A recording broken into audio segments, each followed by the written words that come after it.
Hello, today I'm going to provide you with the Guelph housing market stats for the month of May 2019. So let's take a look at some of those key metrics.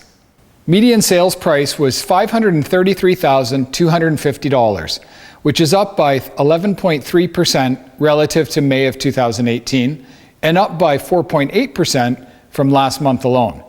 Median days on market is now at 14 days, which is up by 2 days from the same time period last year.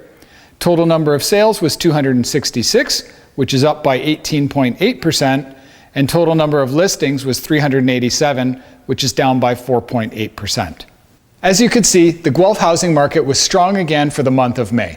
With number of listings down and the number of sales being up, naturally the median sales price increased. We're expecting another very strong month in June, and if you're thinking about buying or selling this summer, please give me a call. I'd be happy to keep you up to date on the market and help you out with either your purchase or your sale. Thanks a lot for tuning in.